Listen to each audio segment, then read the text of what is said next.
It was a quiet Sunday morning. The sky outside was soft and grey, and the air smelled like rain. Jessica sat by the window with a warm cup of tea in her hands. She looked out at the street, watching the leaves fall slowly from the trees.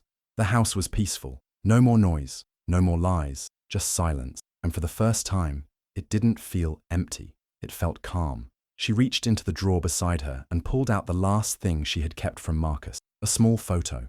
It was from their early days when they had just moved into the house. They were both smiling, young, hopeful, still believing that love could fix everything. Jessica looked at the photo for a long time. Then she whispered, "I forgive you." Not because he deserved it, but because she needed it, to let go, to stop carrying the weight of someone else's choices. She placed the photo back into the drawer and closed it gently. Then she opened her laptop. A new blog post. She wrote, "This is not the story I thought I'd be telling. I thought love would be simple. I thought forever meant forever. But sometimes people break you." And the lipstick was bright red, too red, like it had something to prove. Emily stood in the laundry room, frozen, her fingers brushing the collar of her husband's white shirt. That lipstick mark, smudged and careless, wasn't hers. She hadn't worn lipstick in weeks, maybe months, maybe since before things got weird between them. Her stomach twisted, but her face stayed calm, practiced. This wasn't the first time something felt off with Daniel. He had been distant lately, coming home later, distracted, overly kind one minute and cold the next. But this was the first real sign. Not a feeling, proof. Daniel was dead, 3 days in the ground. The funeral still echoed in her chest like a dull bruise. And now, standing alone in their quiet house, the shirt whispered a truth she hadn't seen when he was alive. Emily's hands trembled as she held the shirt tighter, pressing the collar to her nose, half hoping the smell would explain it away. Maybe it was makeup from hugging someone at work. Maybe it got there at the hospital. Maybe, but it didn't smell like her husband. It smelled like someone else. Cheap perfume, not familiar, not innocent. A soft knock at the door broke her spiral. It was her mother-in-law, Judith, stern, elegant, always watching. She let herself in, as usual. "I brought you something," she said, holding out an envelope. "Daniel left this for you before he died." Emily blinked. "He left something? For me?" Judith nodded, but her face was unreadable. "Said you'd need it after the funeral." Emily took the envelope with slow hands. It was thick, heavy. Her name was written on it in Daniel's handwriting. She felt a lump rise in her throat. He hadn't left her a note before the hospital. No final goodbye, no voice message, nothing. But now this. Judith turned to leave. "Read it when you're ready, but don't wait too long." The door closed behind her. Emily stood still, the shirt still in her hand, the envelope now resting on the table like a loaded gun. Her mind spun. Lipstick on his collar, a secret letter, a mother-in-law with secrets of her own. None of it made sense. She sat down slowly, the grief and confusion mixing like oil and water. Maybe she didn't know the man she buried. Maybe he had more secrets than she ever imagined. And maybe the worst betrayal wasn't what he did while he was alive. Maybe it was what he planned to take with him to the grave. Zrania, they leave you without answers. Still, even in the pain, you can find strength. Even in the betrayal, you can find yourself again. I did, and I hope you do too. She hit publish and leaned back in her chair. The past was behind her now. She had no more questions, no more what-ifs, just a quiet heart and a future she would build on her own terms. It wasn't the life she planned, but it was hers, and that was enough. Emily Monroe used to believe in happy endings. She believed in slow mornings with coffee, laughter after dinner, and in her husband's hand resting gently on her back when they walked through crowds. She believed in forever. She met Daniel when she was just 22, working as a nurse's aide at a hospital in Atlanta. He was older by 6 years, already a doctor in residency. He made her laugh, asked real questions, and always paid attention. He didn't come with flowers or grand gestures. Instead, he brought her a sandwich one day after a long shift. It was her favorite, even though she had never told him what she liked. That was Daniel. Quiet, thoughtful, and sharp. They dated for a year, got married the next, and moved into a small house that slowly became a home. He kept working long hours at the hospital, but he always made time for her, at least in the beginning. The first few years were good. Emily took nursing school more seriously with Daniel's encouragement. He helped her study, cheered when she got her degree, and supported her when she landed her first real job. She felt seen, loved, safe, but slowly, things began to shift. Daniel grew quieter. He started staying late more often. At first, Emily believed him. Hospitals were tough, doctors were overworked, but the distance between them kept growing. He stopped noticing the little things, forgot what she liked, didn't ask about her day. She'd talk at dinner, and he'd nod while scrolling on his phone. She told herself it was just stress, life. They were both busy, tired, and trying their best. But deep down, something inside her started to ache.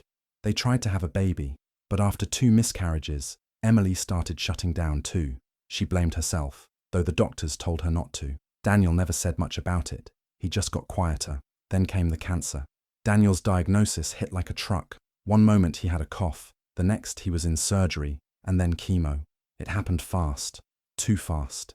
Emily quit her job to take care of him. She cooked meals he barely touched, sat with him during treatment, held his hand when he cried in his sleep. She bathed him, fed him, comforted him, and still, he didn't talk. He thanked her sometimes, but even those words felt distant. When he passed, it was quiet, peaceful, the nurses said. But for Emily, it was like the ground opened up beneath her. She had spent the last few years holding everything together, and now there was nothing left to hold. After the funeral, the house felt too quiet. Their bedrooms smelled like medicine and sadness. She couldn't sleep there. She moved to the guest room instead.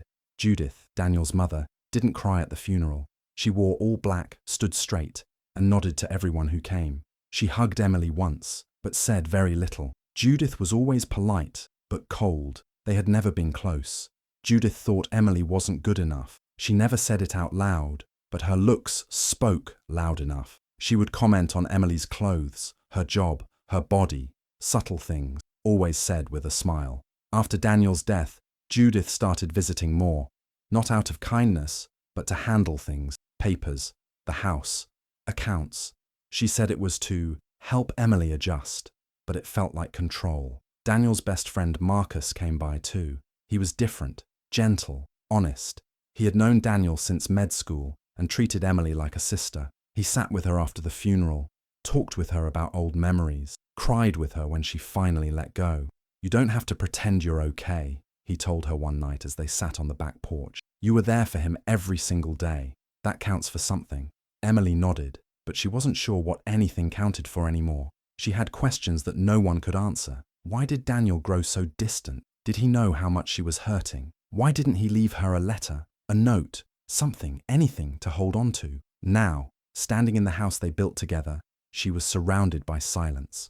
The pictures on the wall felt like lies, smiling faces of 2 people who used to love each other, now frozen in time. The lipstick stain on his collar had cracked something wide open. She couldn't ignore it, couldn't pretend anymore. The envelope Judith brought sat on the table for hours before she opened it. Her fingers shook as she peeled it open. Inside were several folded pages, Daniel's handwriting. The first line stopped her heart. "Emily, if you're reading this, then I'm gone, and there's something you need to know."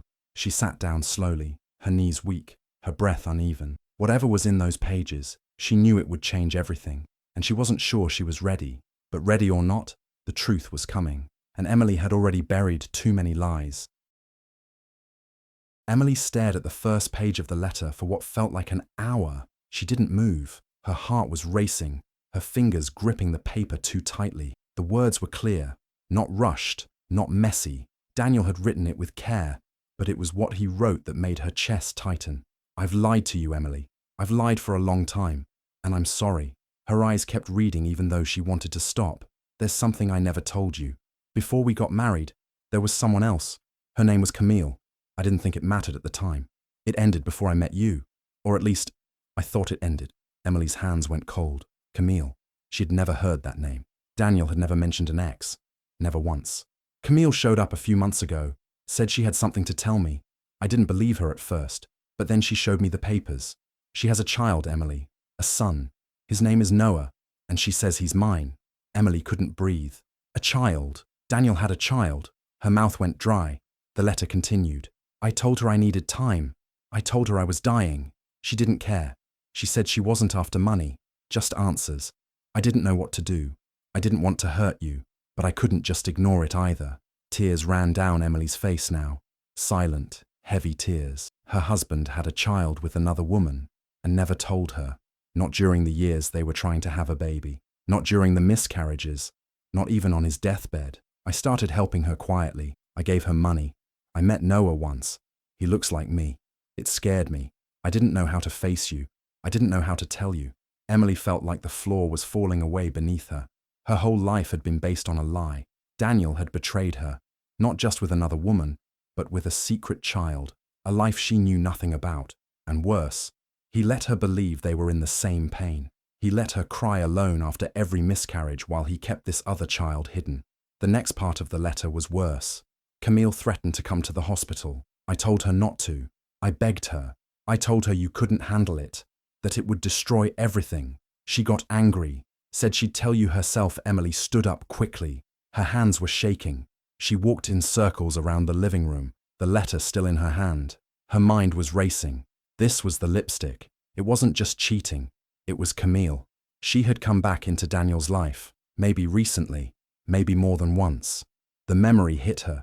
2 months before Daniel died, he had come home late, said he was at the pharmacy. She remembered hugging him and thinking he smelled different, a faint, flowery perfume.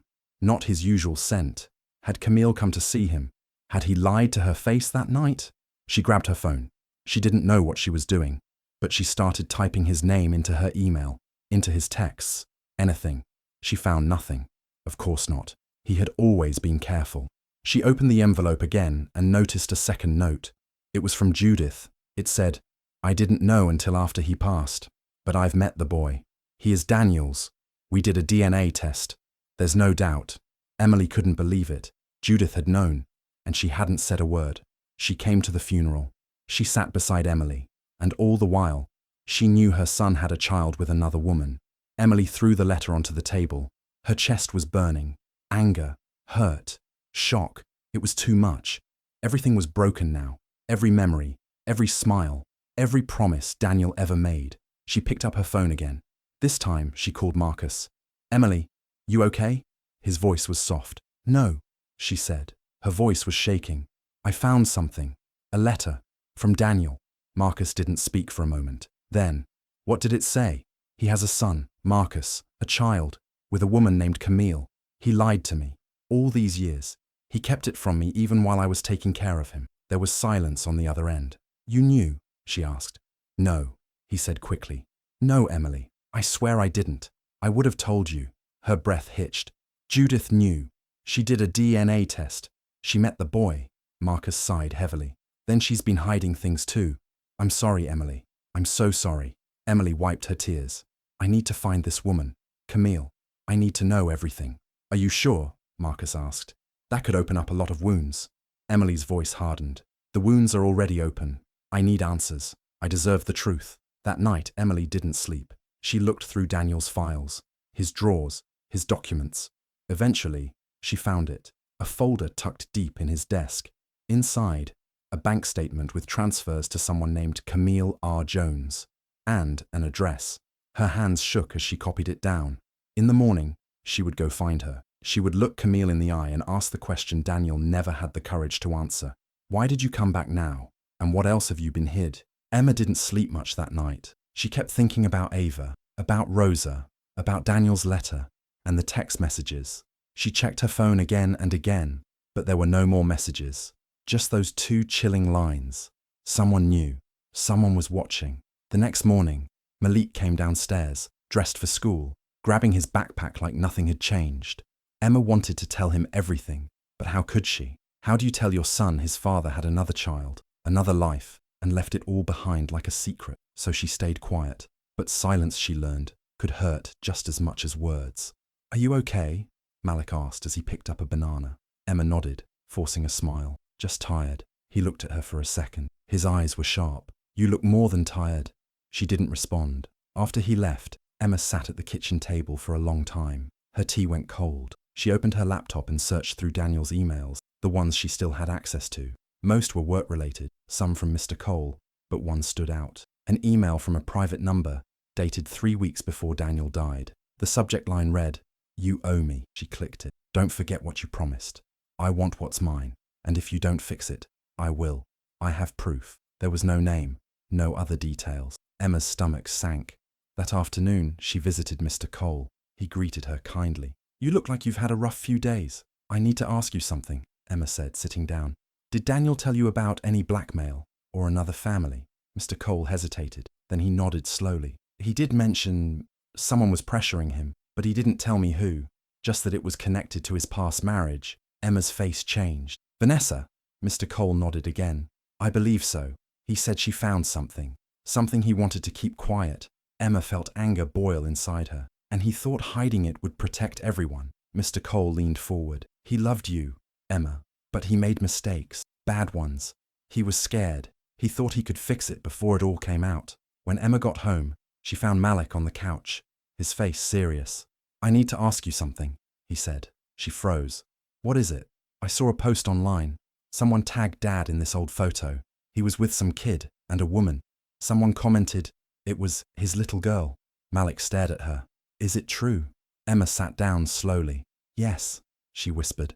I found out 2 days ago. Malik stood up, fists clenched. And you didn't tell me? I didn't know how. He shook his head, angry. He lied to me. He lied to us. Did he even love me? Emma reached out. Of course he did. But he was afraid. He thought he could control everything. But he couldn't. Malik pulled away. You're just like him, hiding stuff. Malik, number. Don't try to fix this. You can't. He stormed into his room and slammed the door.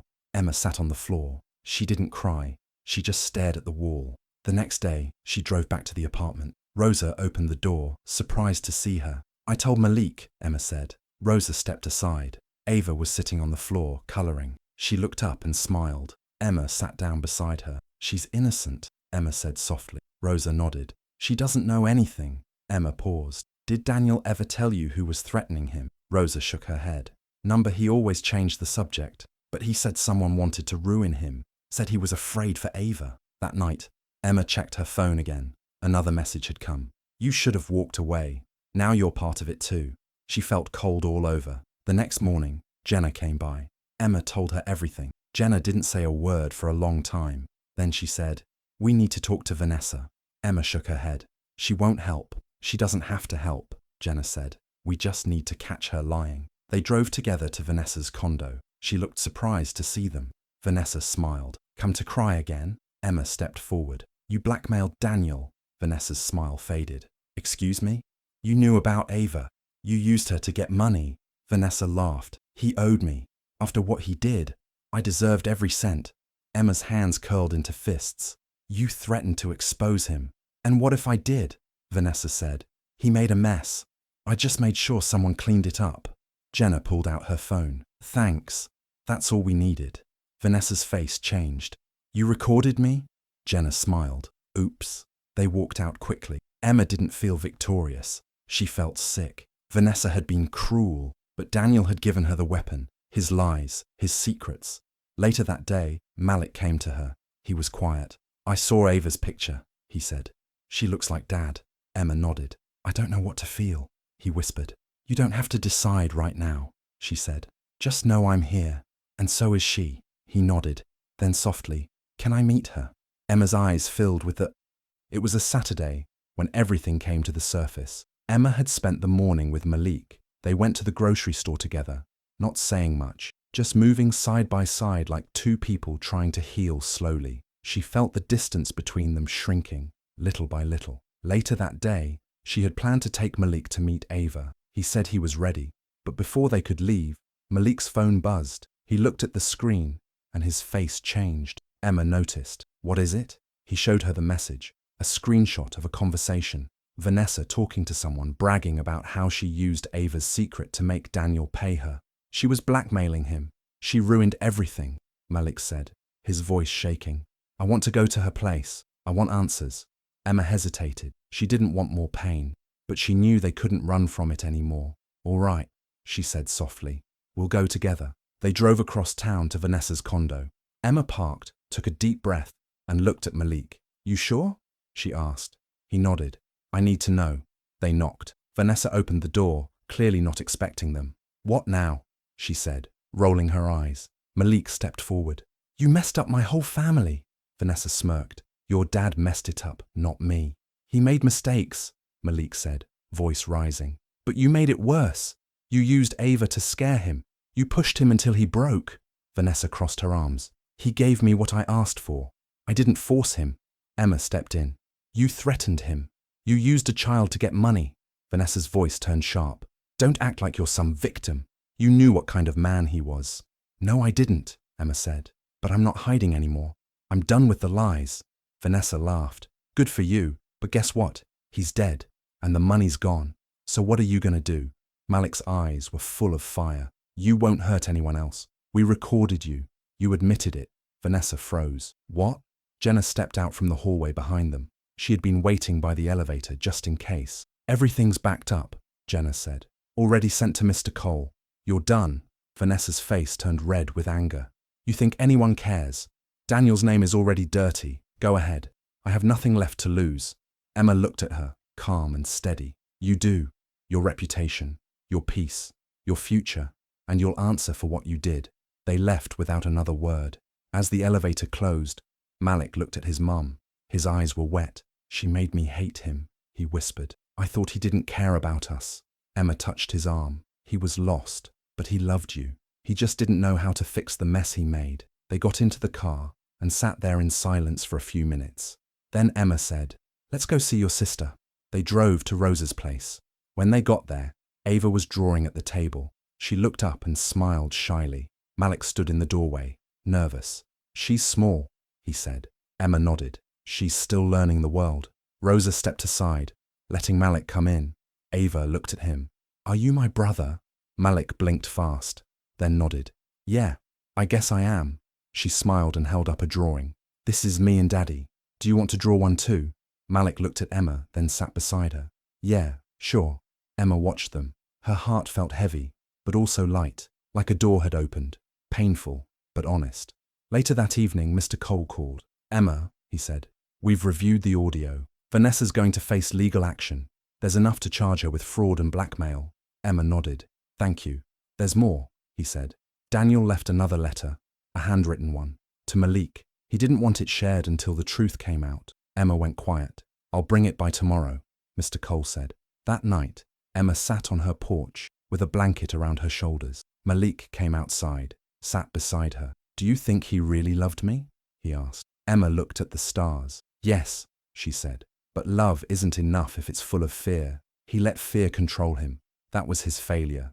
But you were never the problem. You were his reason. Malik leaned on her shoulder. I still hate him, but I also miss him. Emma placed her hand on his. It's okay to feel both. They sat there in silence, not broken, just beginning again. After the court case, Ngozi felt like a heavy chain had been lifted off her. She walked out of that courtroom with her head held high and her son in her arms. For the first time in a long time, she felt proud of herself, not because someone praised her, but because she had stood up for her own life. She moved into a small one-room apartment that Ada helped her find. It wasn't fancy, but it was hers. The walls were bare, the mattress was thin, and the kitchen was just a small corner, but she had peace. No shouting, no insults, no one watching her every move like she was a failure. Each morning, Ngozi woke up early and made breakfast for Chibuike. She would pack his small bag and take him to a nearby daycare that accepted children from single mothers at a low cost. Then, she would walk down the street to her new job. It wasn't much, just cleaning offices in the morning and helping at a food stand in the evening. But it gave her money. It gave her hope. Every night she counted her little savings. Slowly, the envelope under her pillow grew fatter. Some nights she cried, not from sadness, but from the memories. Sometimes she would remember the way Emeka looked at her like she was nothing, the way Mama Doris called her names, the way she begged for respect that never came. But now, in her tiny room, holding her son as he slept, she knew those days were behind her. Ada never left her side. She helped her apply for free programs at the Women's Center. Ngozi started going to a support group every Saturday. Other women shared their stories, some worse, some similar. And each time Ngozi spoke, she felt stronger. She realized she wasn't alone, that what happened to her wasn't her fault. One day, after work, she passed a notice board and saw something that made her stop. It was a flyer, free nursing program for women rebuilding their lives. Her heart beat faster. She took the flyer home and read it over and over. It had been years since she last studied, but this was her dream. She applied the next day. 2 weeks later, she got accepted. Classes were hard at first. She had to study late at night after Chibuike went to bed. She barely slept, but every page she read felt like she was writing her life again. Each chapter reminded her that she was smart, capable, and meant for more. Meanwhile, Emeka tried to come back. He sent messages, apologies, gifts. He said Mama Doris had gone back to the village. He said he missed their family, but Ngozi didn't reply. She had learned something important. Silence is also an answer. One Sunday, Emeka showed up at her door. She was shocked to see him there, holding a teddy bear. "I just want to see my son," he said quietly. Ngozi didn't shout. She didn't slam the door. She stepped outside and spoke firmly. "You can apply for visitation. The court will decide." Emeka looked hurt. "So you're really done?" Ngozi nodded. "Yes, I am." He looked down at the ground. "You've changed." "I found myself," she replied. He left without saying another word, and Ngozi went back inside, locking the door behind her. Not just the wooden door, but the emotional one too. Weeks turned into months. Her nursing classes continued. Her savings grew. She started buying little things for her apartment: a table, a curtain, a new blanket for Chibuike. Their home slowly began to look warm and lived in. On Chibuike's 4th birthday, she invited Ada and a few of her classmates from nursing school. They didn't have much, just rice, cake, and orange soda, but the room was filled with laughter. Chibuike wore a crown made of paper, and when he blew out the candle, Ngozi closed her eyes and made a wish too. She didn't wish for money, or marriage, or a bigger house. She wished for strength to never forget her worth again. By the time she finished her nursing program, she was already working part-time at a clinic. Her supervisor noticed her dedication and offered her a full-time role. "You're one of the best we've had," the woman said. "You care deeply. That's rare." Ngozi smiled, not because of the praise, but because she believed it too. One evening, while walking home from the clinic, she passed a familiar area. She saw the old gate of Emeka's family house. For a moment, she stopped. So many memories, so much pain, but she didn't feel sad anymore. She felt grateful. That house tried to break her, but it didn't. It built the woman she had become. When she got home, Chibuike ran to her, hugging her legs tightly. "Mummy, Mummy, guess what? I drew you at school." He showed her a picture of a stick figure woman with a big smile and a small boy beside her. At the top he had written with crayon, "My hero." Ngozi felt her throat tighten. She hugged him close and whispered, "You're my hero too." In that moment, she didn't need anything else.